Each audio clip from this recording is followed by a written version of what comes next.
पहाड़ का हिस्सा टूटकर यमुनोत्री हाईवे पर आ गिरा, जिससे सड़क पूरी तरह से बंद हो गई।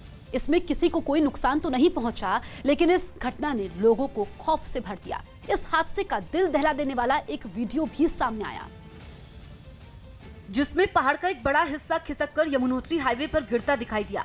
पहाड़ से आने वाले मलबे की वजह से कई पेड़ भी अपनी जगह से उखड़ गए और वो भी मलबे के साथ सड़क पर आ गिरे।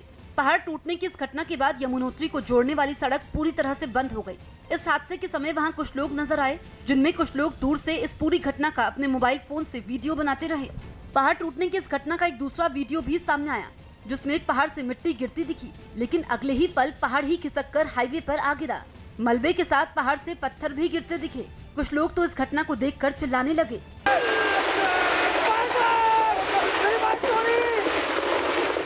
कई लोग जान बचाकर वहां से भाग खड़े हुए। उत्तर प्रदेश के मेरठ में एनसीईआरटी की करोड़ों की नकली किताबें मिलने के मामले में बीजेपी विपक्ष के निशाने पर आ गई, जिसके बाद इस मामले में आरोपी नेता संजीव गुप्ता को पार्टी से बर्खास्त कर दिया गया, क्योंकि नकली किताबें उन्हीं के गोदाम से मिली थी। लेकिन समाजवादी पार्टी नेताओं ने इस मुद्दे पर बीजेपी को घेरने के लिए मोर्चा खोल दिया और झंडे, पोस्टर और बैनर लेकर अपना विरोध जताने निकले। समाजवादी पार्टी के कार्यकर्ता कलेक्ट्रेट तक जाना चाहते थे, लेकिन पहले से तैयार पुलिस ने उन्हें रास्ते में ही रोक दिया, जिसके बाद उन्होंने पुलिस से धक्का मुक्की की। इस दौरान वो योगी सरकार के खिलाफ नारे भी लगाते रहे। पुलिस कदम पर ये सरकार नहीं चलेगी, नहीं चलेगी। हालांकि वो अपनी कोशिश में नाकाम रहे और बाद में सड़क पर ही धरने पर बैठ गए। थोड़ी देर बाद वहां मजिस्ट्रेट भी पहुंचे, जिन्हें समाजवादी पार्टी के कार्यकर्ताओं ने ज्ञापन सौंपा। इन लोगों ने मांग की कि इस मामले में बीजेपी के जिन नेताओं पर आरोप लगे हैं, उन्हें जल्द गिरफ्तार किया जाए। भारतीय जनता पार्टी के विधायक के बेटे का नाम, यहाँ के जिले के महानगर के उपाध्यक्ष का नाम आ रहा है सीधे सीधे तौर पर। समाजवादी पार्टी तब तक आंदोलन चलाएगी जब तक उनकी गिरफ्तारी नहीं होती। मेरठ में पुलिस की कार्रवाई के दौरान करीब 35 करोड़ रुपए की एनसीईआरटी की नकली किताबें मिली थी। यूपी के गोंडा में मामूली विवाद में एक लड़के की बेरहमी से पिटाई का वीडियो सोशल मीडिया पर वायरल हो गया।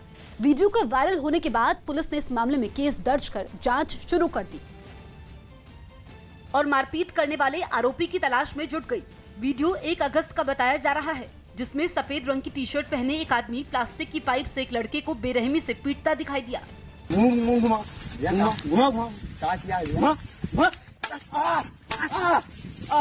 इस बीच लड़का उससे मारपीट नहीं करने और छोड़ देने की गुहार लगाता रहा। हाथ जोड़कर उसके सामने गिड़गिड़ाता रहा, उससे माफ करने की बात कहता रहा, लेकिन उस आदमी पर इसका कोई असर नहीं हुआ और वो लगातार उसकी पिटाई करता रहा। इस घटना के समय वहाँ एक दूसरा आदमी भी मौजूद था, जो लड़के के साथ गाली गलौज करता रहा और मोबाइल फोन से उसकी पिटाई का वीडियो बनाता रहा। बिहार के कुछ जिलों में लॉकडाउन के नियमों को तोड़कर डांस कार्यक्रम का आयोजन किया गया। राज्य में कोरोना मरीजों की संख्या तेजी से बढ़ रही है, इसलिए नीतीश सरकार ने लॉकडाउन 6 सितंबर तक बढ़ाने का फैसला लिया। लेकिन वहां के कुछ जिलों में लॉकडाउन के नियमों की अनदेखी हुई और डांस कार्यक्रम का आयोजन किया गया।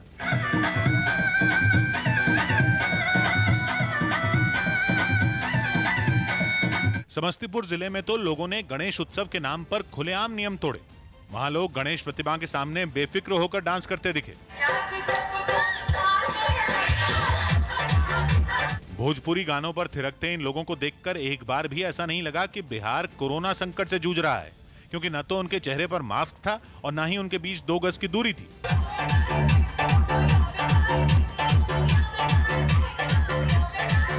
कुछ ऐसा ही कार्यक्रम मुख्यमंत्री नीतीश कुमार के गृह जिले नालंदा में भी आयोजित किया गया।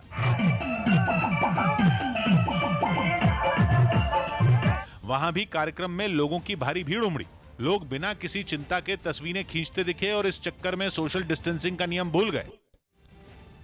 यूपी में कानपुर की पुलिस लाइन में सिपाहियों के रहने के लिए बनाई गई एक बैरक की छत अचानक भरभराकर गिर गई।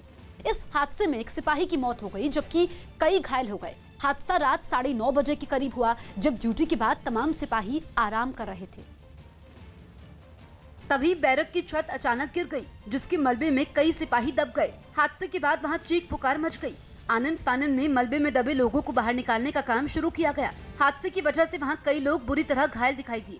इस वक्त मैं कानपुर के पुलिस लाइन में खड़ा हूं। आप देख सकते हैं कि किस तरह ये जो बैरक हैं, पुराने बैरक से किस झरझरा के इसका पोर्शन गिरा। तमाम मलबा बाहर आ चुका है और मलबे को हटाने का पूरा काम चल रहा है। हादसे का पता चलते ही पुलिस के तमाम बड़े अधिकारी वहां पहुंच गए। कई पुलिस वाले तो हादसे के बाद मलबा हटाते भी नजर आए। इसके अलावा वहां मलबा हटाने के लिए खुदाई करने वाली कई मशीनों को लगाया गया। बाद में हादसे में घायल सिपाहियों को एम्बुलेंस की मदद से अस्पताल पहुंचाया गया। बरामदे की बीच वाली छत जो है उसकी गिर गई है, एक पोर्शन उसका गिर गया है, जिससे हमारे 3 कांस्टेबल इसमें इंजर्ड हुए थे और 3 में से 2 आउट ऑफ डेंजर हैं, एक की अनफॉर्चुनेटली डेथ हो गई है। पुलिस लाइन में हुए इस दर्दनाक हादसे के बाद से पूरे पुलिस महकमे में हड़कंप मचा है। वहीं हालात की गंभीरता को देखते हुए प्रशासन ने घटना की जांच के आदेश दे दिए हैं। पेरिस में अपनी टीम की हार से गुस्साए लोगों की पुलिस के साथ जोरदार झड़प हो गई। चैंपियंस लीग के फाइनल मुकाबले में पेरिस का पीएसजी फुटबॉल क्लब हार गया। लेकिन टीम के समर्थकों को यह हार की वजह से गुस्साए लोग पुलिस से भी भिड़ गए। इस दौरान उन्होंने आतिशबाजी की और जलते हुए पटाखे फेंके। हालांकि वहां तैनात पुलिस ने भी मोर्चा संभाला और लोगों को खदेड़ना शुरू किया। जो लोग पुलिस के हत्थे चढ़े उनकी जमकर पिटाई की गई। हालात को काबू में करने के लिए आंसू गैस के गोले तक छोड़ने पड़े। इससे पहले फाइनल मुकाबला देखने के लिए रेस्टोरेंट और बार में लोगों की भीड़ उमड़ पड़ी। फुटबॉल के खुमार में डूबे लोगों ने कोरोना के नियमों की भी धज्जियां उड़ा दी। न कोई मास्क लगाए दिखा, न ही जरूरी दूरी के नियमों का पालन किया गया। एक जगह पर तो पुलिस की छापेमारी करनी पड़ी। पुलिस ने नियमों की परवाह किए बिना मैच देख रहे लोगों पर सख्ती भी बरती।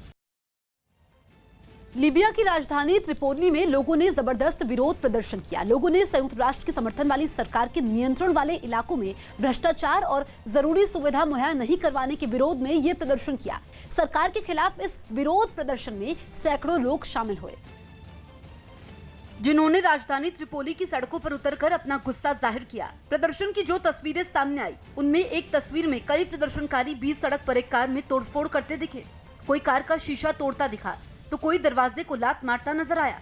कुछ लोग तो कार को तोड़ने के लिए उस पर कूदते दिखाई दिए। वहां से आई एक दूसरी तस्वीर में प्रदर्शनकारियों की भीड़ सड़क पर हंगामा करती दिखी। एक तस्वीर ऐसी भी दिखी जिसमें सड़क पर एक साथ कई लोग भागते दिखाई दिए। इस बीच वहां गोलियां चलने की भी आवाज सुनी गई। यही नहीं, सरकार के खिलाफ इस विरोध प्रदर्शन में महिलाओं ने भी बढ़ चढ़कर हिस्सा लिया। कुछ महिलाएं तो सड़क किनारे हाथों में सरकार विरोधी पोस्टर लेकर अपना विरोध जताती नजर आई। उत्तराखंड के चमोली और टिहरी समेत कुछ जिलों में पहाड़ खिसकने की वजह से लोगों की मुश्किलें बढ़ गई। चमोली के गौचर इलाके में भी रात के वक्त पहाड़ का एक बड़ा हिस्सा टूटकर सड़क पर गिर गया, जिससे बद्रीनाथ हाईवे पूरी तरह बंद हो गया। घटना के वक्त वहां कई लोग मौजूद थे जो पहाड़ के गिरते ही वहां से भाग खड़े हुए।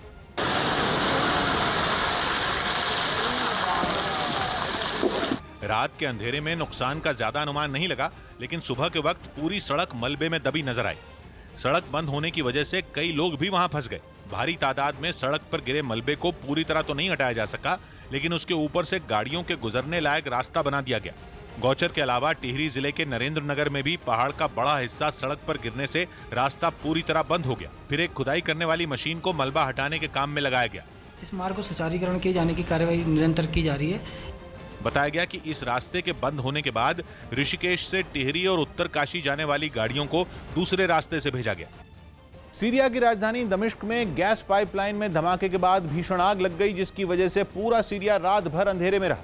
वहां की सरकार ने गैस पाइपलाइन में धमाके के पीछे आतंकी हमले की आशंका जताई, जिसमें लोग दहशत से भर गए, क्योंकि धमाके के बाद गैस पाइप से आग भड़क गई और पूरे सीरिया में बिजली की सप्लाई ठप हो गई। आग इतनी भीषण थी कि उसकी लपटें कई किलोमीटर दूर से दिखाई दी, जबकि उससे निकलने वाला काला धुआं पूरे इलाके में तेजी से फैलता नजर आया। आसपास के इलाकों में भी आग के फैलने का खतरा मंडराने लगा। जानकारी मिलते ही दमकल विभाग की कई टीमें वहां पहुंची और आग बुझाने के काम में जुट गईं। कुछ लोग धधकती आग पर पानी की बौछार करते दिखे, जबकि दमकल के कुछ लोग खुदाई करने वाली मशीन से गैस पाइपलाइन के ऊपर रेत भी डालते नजर आए। बताया गया कि यह धमाका उस गैस पाइपलाइन में हुआ जो सीरिया के 3 पावर स्टेशनों को गैस सप्लाई करती है।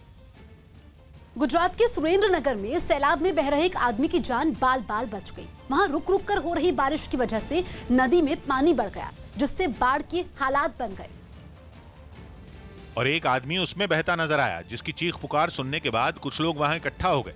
ऐसे में उसकी मदद के लिए एक तैराक पानी में उतरा और रस्सी की मदद से उस व्यक्ति तक पहुंचकर उसकी जान बचाई। हालांकि सैलाब में कुछ दूर तक बहे इस आदमी ने वहां मौजूद एक पेड़ को काफी देर तक पकड़कर खुद को बचाने की कोशिश भी की। कुछ ऐसी ही तस्वीरें जिले के एक दूसरे इलाके से भी सामने आई, जिनमें कुछ लोग पानी में फंसे 3 कार सवारों की जान एक रस्सी की मदद से बचाते नजर आए। कांग्रेस के नए अध्यक्ष की तलाश में सीडब्ल्यूसी की बैठक में माथापच्ची की गई। बैठक में तय हुआ कि नया अध्यक्ष चुनने के लिए 6 महीने का वक्त लिया जाएगा और तब तक सोनिया गांधी ही अध्यक्ष बनी रहेंगी। इससे पहले खबर आई कि कांग्रेस के बड़े नेताओं की एक चिट्ठी की वजह से सोनिया गांधी ने इस्तीफे की पेशकश कर दी, जिसके बाद कुछ कार्यकर्ताओं ने कांग्रेस मुख्यालय के बाहर पोस्टर लेकर प्रदर्शन किया। इन पोस्टरों से साफ जाहिर हुआ कि वो गांधी परिवार के सदस्यों को कांग्रेस अध्यक्ष बनते देखना चाहते हैं। उन्होंने नारों के जरिए पार्टी आलाकमान तक ये बात पहुंचाने की कोशिश की। गांधी परिवार से बाहर का अध्यक्ष हमें मंजूर नहीं। ये प्रदर्शन कांग्रेस कार्य समिति की बैठक शुरू होने से पहले हुआ। यहाँ पर वो प्रदर्शन कर रहे हैं और कह रहे हैं कि नेहरू गांधी परिवार के अलावा कोई भी कांग्रेस को इकट्ठा नहीं रख पाएगा। तो एक तरह से कांग्रेस में 2 खेमे स्पष्ट दिखाई दे रहे हैं। जिसके बाद करीब 7 घंटे तक सीडब्ल्यूसी की बैठक चली, जिसमें कांग्रेस के 23 नेताओं की चिट्ठी का मुद्दा छाया रहा। कुछ दिन पहले लिखी गई इस चिट्ठी में नेतृत्व से जुड़े सुझाव दिए गए थे, जिस पर राहुल ने तीखी प्रतिक्रिया दी और राजस्थान और मध्य प्रदेश के सियासी संकट का जिक्र करते हुए खत की टाइमिंग पर सवाल उठाया। खबर यह भी आई कि राहुल गांधी ने चिट्ठी लिखने वाले नेताओं पर बीजेपी से मिलीभगत का आरोप लगाया, जिस पर कांग्रेस नेता कपिल सिब्बल ने कड़ी प्रतिक्रिया दी और अपने ट्वीट में लिखा कि उन्होंने पिछले 30 साल में बीजेपी के पक्ष में कभी कुछ नहीं कहा। हालांकि विवाद बढ़ने के बाद उन्होंने सफाई दी और बताया कि राहुल गांधी ने उनसे बात करके ऐसी खबरों को नकारा है। लेकिन बाद में जब यह मुद्दा सीडब्ल्यूसी की बैठक में उठा तो खबर आई कि चिट्ठी लिखने वाले नेताओं को खूब खरी खोटी सुनाई गई। हरियाणा के मुख्यमंत्री मनोहर लाल खट्टर को कोरोना हो गया। हरियाणा के मुख्यमंत्री मनोहर लाल खट्टर कोरोना पॉजिटिव पाए गए, जिसके बाद उन्हें गुरुग्राम के मेदांता अस्पताल में इलाज के लिए भर्ती करवाया गया। दिल्ली के नजदीक गाजियाबाद में बाइक पर सवार 2 बदमाशों ने घर जा रहे एक आदमी पर ताबड़तोड़ गोलियां चला दी, जिसके बाद उसे घायल हालत में अस्पताल में भर्ती करवाया गया। छत्तीसगढ़ के सूरजपुर में पुलिस ने मक्के के खेत में गांजे की खेती करने वाले एक आदमी को गिरफ्तार किया और उसके पास से 1 लाख रुपए के गांजे के पौधे भी बरामद किए। बिहार के नालंदा में मामूली विवाद में 2 गुटों के बीच मारपीट हो गई, जिसका वीडियो सोशल मीडिया पर वायरल हो गया।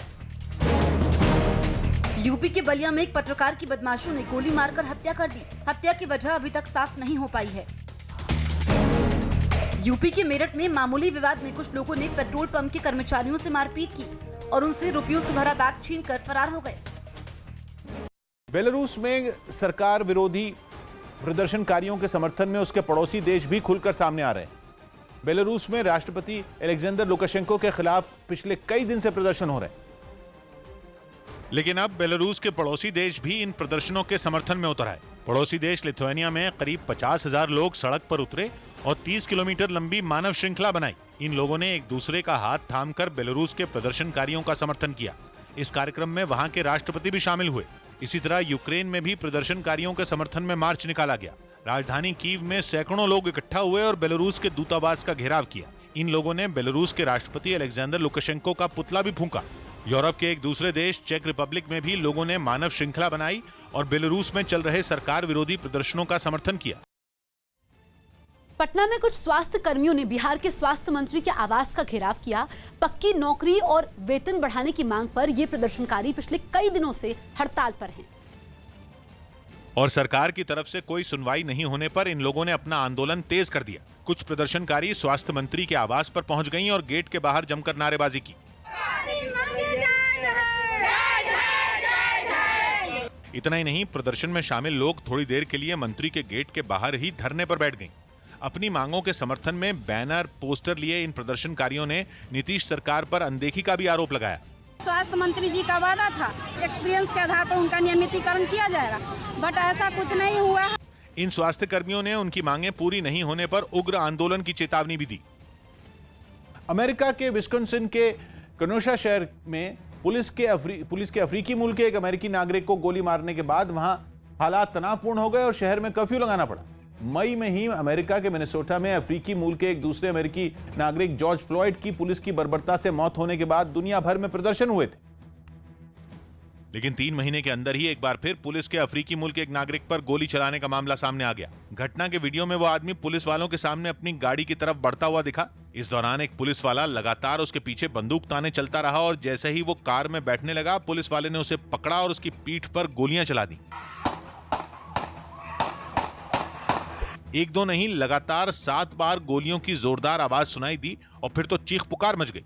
पुलिस की बर्बरता की खबर जैसे ही फैली, लोग सड़कों पर निकल आए। सामने आए एक वीडियो में पूरा इलाका आग में जलता दिखा। कई गाड़ियों को फूंक दिया गया, दुकानों और शोरूमों में तोड़फोड़ की गई। जगह जगह पुलिस और प्रदर्शनकारी आमने सामने आ गए। एक प्रदर्शनकारी तो राइफल लेकर पुलिस की गाड़ी के पास तनकर खड़ा नजर आया। लोगों को तितर बितर करने के लिए पुलिस ने गाड़ी से आंसू गैस का गोला उनकी तरफ फेंका, तब जाकर वो वहां से निकल पाई। असम के गुवाहाटी के इंटरनेशनल एयरपोर्ट के बाहर कांग्रेस ने प्रदर्शन किया और एयरपोर्ट को निजी हाथों में देने के केंद्र सरकार के फैसले का विरोध किया। बीते दिनों केंद्र सरकार ने देश के 3 एयरपोर्ट को 50 साल के लिए एक कंपनी को लीज पर देने का ऐलान किया था। और इसी से नाराज कांग्रेस के कार्यकर्ता हाथों में पोस्टर और पार्टी का झंडा लेकर गुवाहाटी एयरपोर्ट के बाहर पहुंच गए और केंद्र सरकार के फैसले के खिलाफ जमकर नारेबाजी की। कांग्रेस ने केंद्र सरकार के फैसले को असम के पहले मुख्यमंत्री का अपमान बताया, जिनके नाम पर एयरपोर्ट का नाम लोकप्रिय गोपीनाथ बोरदोलोई अंतर्राष्ट्रीय हवाई अड्डा रखा गया। ये देश का स्वतंत्र सेनानी को अपमान किया है, असम का लोगों को अपमान किया है, असम का हिस्ट्री को अपमान किया है। कांग्रेस ने केंद्र से एयरपोर्ट के निजीकरण के फैसले को वापस लेने की मांग की। अदालत की अवमानना के मामले में वकील प्रशांत भूषण ने माफी मांगने से इनकार कर दिया। उन्होंने इस मामले में सुप्रीम कोर्ट में अपना जवाब दाखिल किया और कहा कि उनका माफी मांगना गलत होगा क्योंकि वो अदालत या जज की छवि खराब नहीं करना चाहते थे। सुप्रीम कोर्ट पहले ही प्रशांत भूषण को अदालत की अवमानना का दोषी मान चुकी है और अदालत ने सजा सुनाने से पहले उन्हें माफी मांगने के लिए 2 दिन का समय दिया था, लेकिन प्रशांत भूषण ने सुप्रीम कोर्ट में दाखिल हलफनामे में माफी मांगने से इनकार कर दिया। उन्होंने 2 अलग अलग ट्वीट में चीफ जस्टिस और 4 पूर्व मुख्य न्यायाधीशों पर टिप्पणी की थी, जिसके बाद उन पर कोर्ट की गरिमा को ठेस पहुंचाने का आरोप लगा था। इस मामले में अगली सुनवाई कल यानी 25 अगस्त को होगी। दिल्ली सरकार ने कोरोना के इलाज में इस्तेमाल होने वाले बारात घर खाली कर दिए। दिल्ली सरकार ने राजधानी के उन बारात घरों को खाली कर दिया जिन्हें कोरोना मरीजों के इलाज के लिए सरकार ने लिया था। लॉकडाउन के दौरान सरकार ने कुल 77 बारात घर लिए थे, जिनमें 11 बारात घरों में 1000 से ज्यादा बिस्तर भी तैयार कर लिए गए थे, लेकिन मरीजों की तादाद में लगातार कमी आने के बाद इन जगहों से ये बिस्तर हटा लिए गए। अब देखिए जिस तरीके के बैंक्वेट हॉल आपको नजर आ रहे हैं, पहले की तरह ही इन पर तैयारी कर दी गई है और तैयारी इस बात को लेकर है कि एक बार फिर से यहाँ पर कोई शादी समारोह हो। राजस्थान के 6 बीएसपी विधायकों के कांग्रेस में शामिल होने के मामले पर हाईकोर्ट ने फैसला सुना दिया। अदालत ने इस मामले में विधानसभा अध्यक्ष सीपी जोशी को दोबारा सुनवाई करने और 3 महीने में आदेश देने को कहा। इससे पहले स्पीकर ने इन विधायकों के कांग्रेस में शामिल होने को सही ठहराया था। माननीय न्यायालय ने अपना आदेश पारित किया है, उसमें स्पीकर महोदय को ये निर्देश दिया है कि 3 महीने में इस पर मेरिट बेस पर इसको डिसाइड करके बताएं। बिहार के गोपालगंज में अस्पताल में एक नवजात की मौत पर बवाल हो गया। नाराज परिवार वालों ने डॉक्टरों पर लापरवाही का आरोप लगाया और अस्पताल में तोड़फोड़ कर दी। कुछ देर बाद पुलिस भी वहां पहुंच गई, लेकिन हंगामा कर रहे लोगों ने इल्जाम लगाया कि पुलिस कार्रवाई करने के बजाय आरोपियों को बचाने में जुटी है। कोई कार्रवाई नहीं हुआ सर, 4 दिन से पीछे घूम रहे हैं सर। आज मौत होने के बाद तोड़फोड़ किए हैं। आज मौत होने के बाद तोड़फोड़ किए हैं। फिल्म खाली पीली का टीजर रिलीज कर दिया गया। इसमें अनन्या पांडे और ईशान खट्टर मुख्य भूमिका में दिखाई देंगे। ये फिल्म पहले जून में रिलीज होनी थी, लेकिन कोरोना के खतरे की वजह से इसे टाल दिया गया था। तो इस टाइप के प्लान होते रहे। पहला सचिन प्लान, बॉलर को चौंकाने वाला चौका, और दूसरा अपना सहवाग, बाकी यहाँ जो होगा देखा जाएगा। बिहार में कोरोना मरीजों के लिए पीएम केयर्स फंड से तैयार होने वाले 2 अस्पतालों में एक का उद्घाटन हो गया। पटना के पास बेहटा में इस अस्पताल को सेना की संस्था डीआरडीओ की मदद से 2 हफ्ते के अंदर तैयार कर लिया गया। और इसके उद्घाटन के लिए केंद्रीय मंत्री से लेकर बिहार सरकार के कई मंत्री और सांसद तक अस्पताल पहुंचे, जहां सोशल डिस्टेंसिंग के नियमों की अनदेखी हुई। उद्घाटन के बाद तमाम नेता अस्पताल की सुविधाओं का इंतजाम देखते नजर आए। पूरा का पूरा इलाज बिना पैसे का मुफ्त में होगा। कोरोना मरीजों के लिए बनाए गए इस अस्पताल में 500 बिस्तरों का इंतजाम नजर आया, जिनमें आईसीयू में 125 बिस्तर वेंटिलेटर के साथ और जनरल वार्ड के सभी 375 बिस्तर ऑक्सीजन की सुविधा के साथ दिखे। इस हॉस्पिटल के अंदर 125 वेंटिलेटर युक्त आईसीयू है। बताया गया कि इस अस्पताल में कोरोना मरीजों का इलाज करने वाले डॉक्टर और नर्स से लेकर दूसरे सभी लोग सेना के होंगे।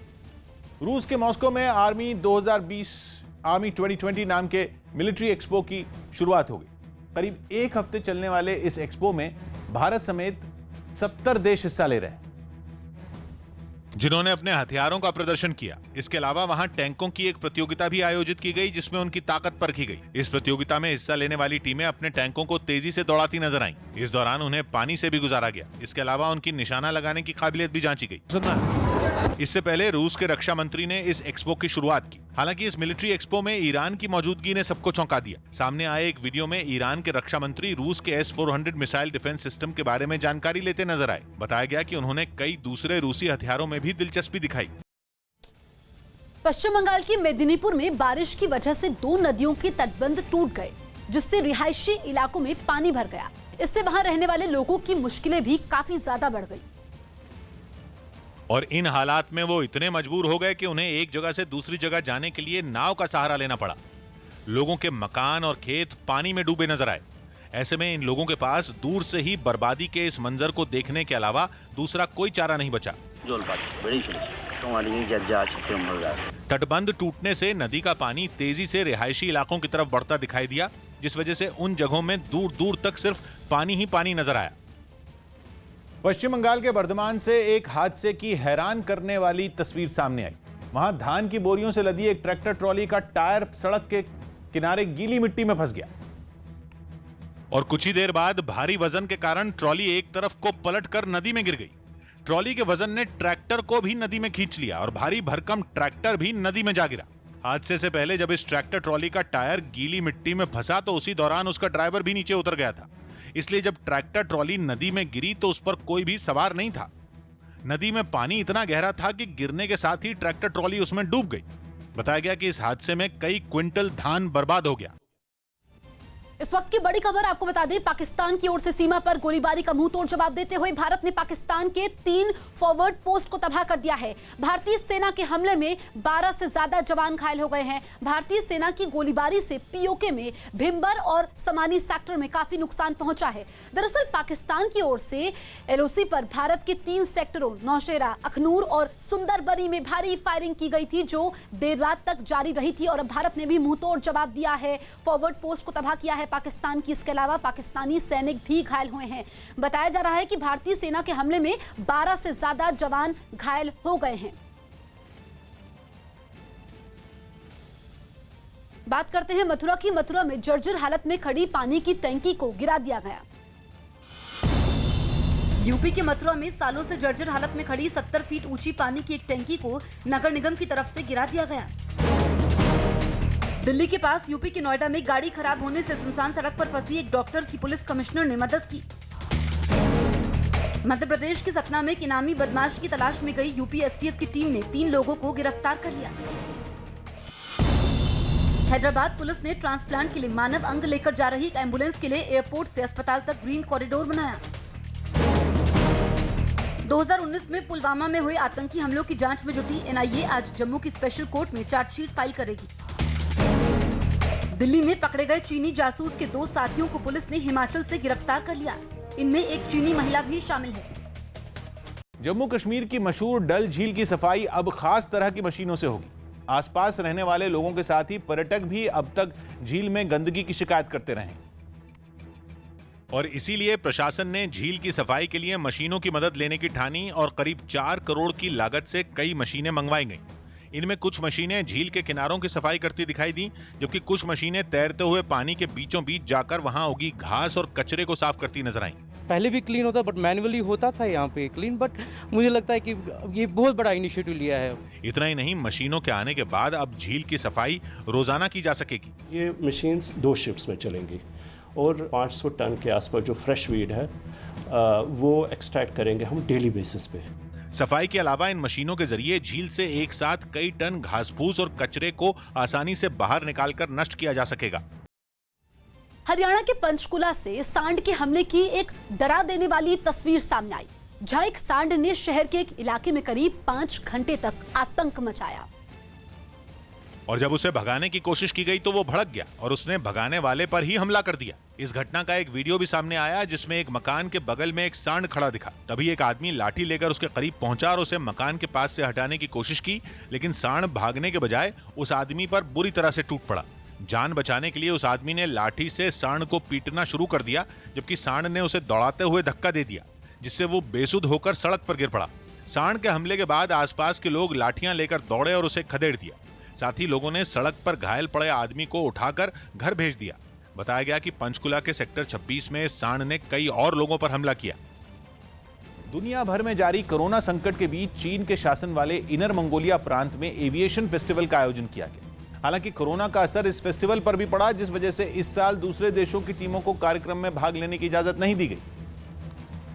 मगर फिर भी एविएशन फेस्टिवल की रौनक फीकी नहीं पड़ी और जब हवा में अलग अलग तरह के एयरक्राफ्ट उड़े तो शानदार नजारा दिखा। कार्यक्रम का वीडियो देखकर ऐसा लगा मानो नीले आसमान में रंग भर गए। कई पैराग्लाइडर आसमान में एक साथ उड़ान भरते दिखे। चीनी वायुसेना के पायलटों ने भी इस फेस्टिवल में अपने करतब दिखाए। बताया गया कि 55 हवाई जहाजों, हेलीकॉप्टरों और दूसरे हवाई वाहनों ने इस कार्यक्रम में हिस्सा लिया। यूपी के बलिया में एक पत्रकार की गोली मारकर हत्या कर दी गई। सिर में गोली लगने से रतन की मौके पर ही मौत हो गई। घटना के बाद बदमाश भाग निकले। रतन सिंह एक निजी चैनल में रिपोर्टर थे। पत्रकार की हत्या की सूचना के बाद पुलिस मौके पर पहुंची और हादसे वाली जगह का मुआयना किया। पुलिस ने हत्या के पीछे की वजह आपसी विवाद बताया। साथ ही दावा किया कि जल्द ही हत्या के आरोपियों को गिरफ्तार कर लिया जाएगा।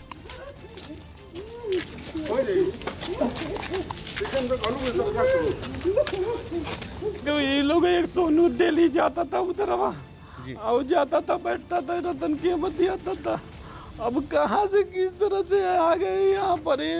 रोज एक गुट्टू, एक उदय सिंह है, एक जाबर है, अनिल सिंह उसका है और दिनेश सिंह का पूरा परिवार। ये लोग साजिश कर गए और दिनेश सिंह का पूरा परिवार के लड़के और दिनेश सिंह मिल करके मार दिए। छोटा भाई है, इसके यहाँ फोन गया कि झगड़ा हुआ है जी, तो हम लोग आए।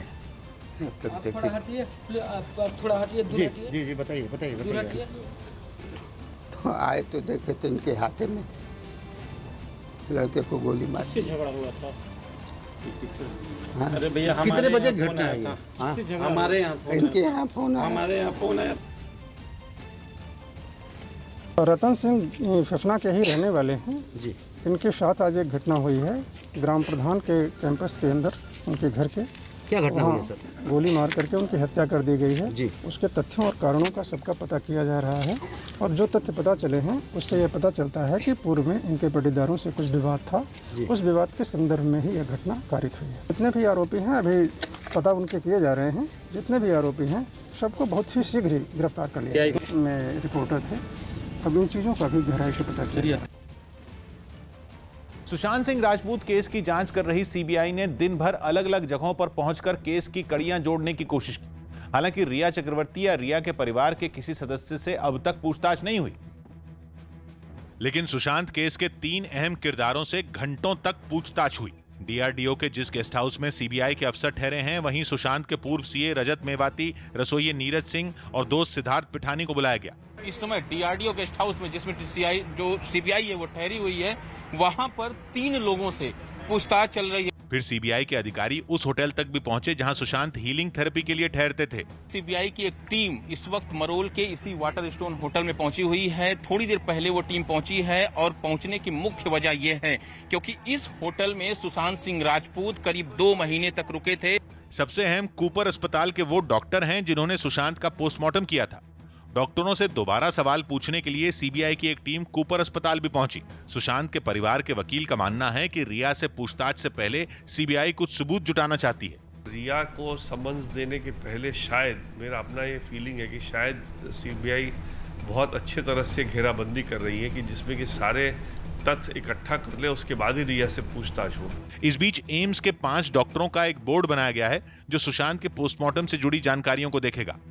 इस बीच सुशांत सिंह राजपूत की पूर्व मैनेजर दिशा की मौत से जुड़ी कुछ अहम जानकारियां सामने आई। सूत्रों के मुताबिक दिशा का फोन उसकी मौत के 1 हफ्ते बाद भी चालू था।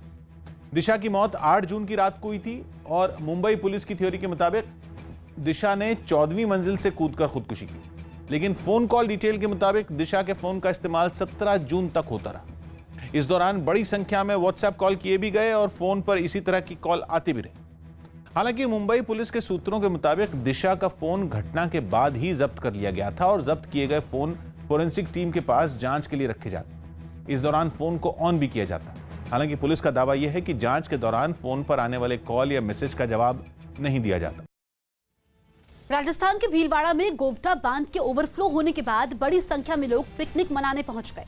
जबकि कोरोना की वजह से लोगों की भीड़ लगाने पर रोक है, इसके बावजूद लोगों ने लापरवाही दिखाई और नहाने पहुंच गए, जिसकी शिकायत मिलने के बाद पुलिस वहां पर पहुंची, लोगों पर जमकर लाठियां भांजी, जिसकी वजह से वहां पर अफरा तफरी मची और लोग इधर उधर भागने लगे।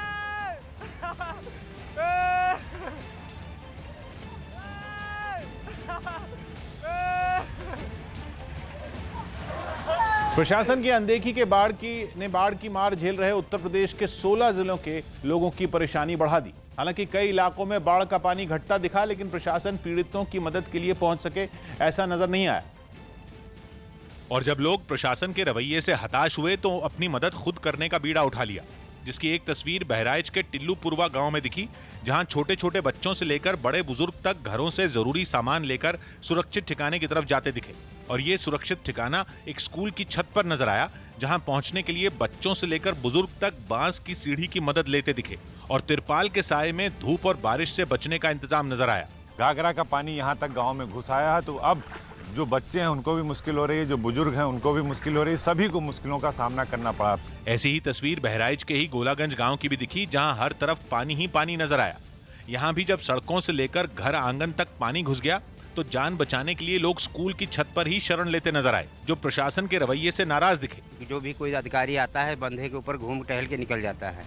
लेकिन बहराइच से भी बड़ा दुख देवरिया के कुर्रा परसिया गाँव का दिखा, जहाँ घाघरा के पानी में एक गाँव ने जल समाधि ले ली।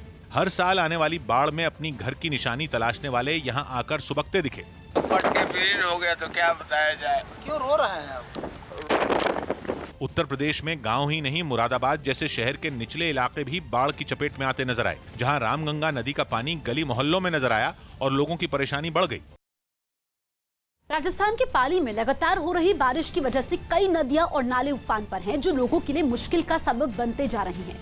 पाली में भेड़ बकरियों को चराने गए कुछ लोग एक पहाड़ी पर फंस गए। बताया गया नदी का पानी बढ़ने के बाद ये सभी लोग एक पहाड़ी पर फंस गए थे, जिसकी जानकारी मिलने के बाद प्रशासन ने सभी को नाव की मदद से बाहर निकाला।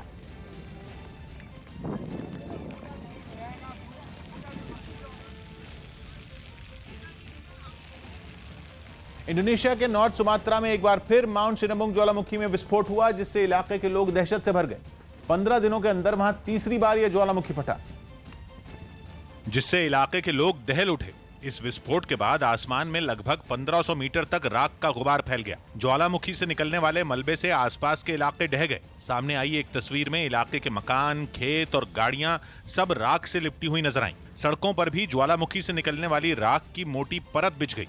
घटना के कुछ देर बाद ही राहत और बचाव का काम भी शुरू कर दिया गया। सड़कों को साफ करने के लिए कई गाड़ियों को लगाया गया, जबकि कुछ लोग राख की परत को हटाने के लिए फसलों पर मशीनों से पानी का छिड़काव करते दिखे। माउंट सिनबुंग ज्वालामुखी में लगातार हो रहे विस्फोट को देखते हुए प्रशासन ने लोगों को ज्वालामुखी के केंद्र से 5 किलोमीटर के दायरे में न जाने की चेतावनी जारी कर दी।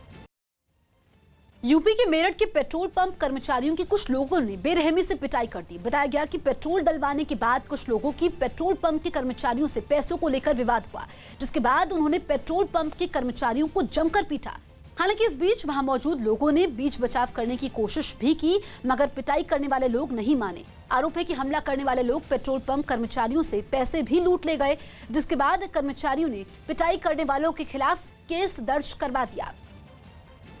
तो आप देखिए कि यहाँ पर पेट्रोल पंप के कर्मचारियों से मारपीट की गई, पिटाई की गई और बताया गया कि जो लोग पेट्रोल भरवाने आए थे, पहले विवाद होता है, उसके बाद मारपीट होती है। पैसों को लेकर के ये पूरा विवाद बढ़ता है। त्रिपुरा, नागालैंड और मेघालय के राज्यपाल रहे तथागत रॉय के बंगाल की राजनीति में लौटते ही प्रदेश बीजेपी में सीएम पद की उम्मीदवारी का मुद्दा फिर गर्मा गया। राज्य में अगले साल विधानसभा चुनाव होने हैं, लेकिन इस मसले ने तब तूल पकड़ा जब एक दिन पहले ही कोलकाता लौटे तथागत रॉय ने खुद को बंगाल बीजेपी में सबसे वरिष्ठ नेता बताते हुए मुख्यमंत्री पद की उम्मीदवारी के लिए रुचि दिखाई। हालांकि राज्य में पार्टी की कमान संभालने वाले दिलीप घोष को पहले से ही सीएम पद का दावेदार माना जा रहा है, जिन्हें टीएमसी बाहरी मानती, जबकि सांसद और केंद्रीय मंत्री बाबुल सुप्रियो का धड़ा उन्हें राज्य के भावी सीएम के रूप में पेश करता रहा है। तो दूसरी तरफ सांसद लॉकेट चैटर्जी का खेमा भी उन्हें मुख्यमंत्री पद की दौड़ में शामिल मान रहा है और टीएमसी से बीजेपी में आए मुकुल रॉय का अपना गुट है जो उन्हें इस पद का दावेदार बताता है। हालांकि अब तक बीजेपी की ओर से किसी का नाम आगे नहीं बढ़ाया गया है। वेब सीरीज मिर्जापुर 2 अक्टूबर में रिलीज होगी। पंकज त्रिपाठी की वेब सीरीज मिर्जापुर 2 की रिलीज तय हो गई। ये वेब सीरीज 23 अक्टूबर को आएगी। इसका पहला सीजन 2018 में रिलीज किया गया था। हमसे सब छीन लिए और हमें जिंदा छोड़ दिए।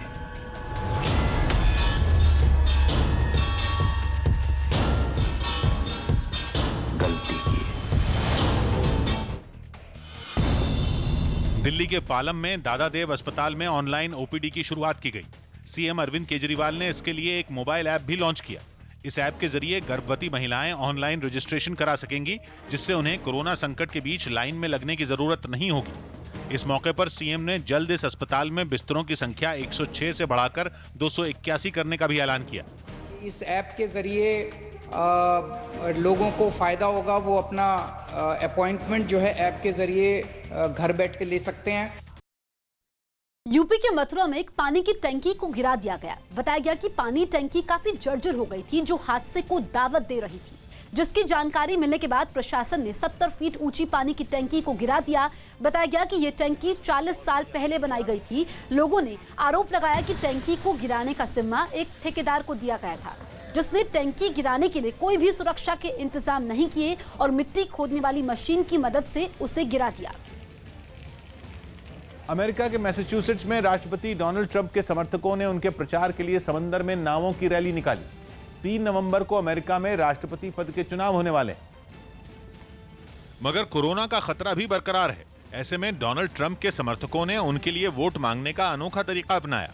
वैसे तो चुनावी रैलियां जमीन पर जनता के बीच होती हैं, लेकिन सामने आई एक तस्वीर में मैसाचुसेट्स में राष्ट्रपति ट्रंप का प्रचार करने के लिए दर्जनों नावें समंदर में निकलती नजर आईं। बाकी लोग बीच से ही इस बोट परेड का समर्थन करते दिखे और जब नावें समंदर के बीचों बीच पहुंची तो आसमान से ली गई तस्वीरों में बेहद खूबसूरत नजारा देखने को मिला। हर नाव पर अमेरिका का झंडा तो था ही, एक दूसरे झंडे में 2020 के इस चुनाव में डोनाल्ड ट्रंप को एक बार फिर जिताने का संदेश भी लिखा नजर आया। जहां जहां से नावें गुजरी, वहां तटों पर मौजूद लोगों के बीच झंडों के जरिए डोनाल्ड ट्रंप को दोबारा राष्ट्रपति बनाने की अपील की गई। आज की ताजा खबर में इतना ही।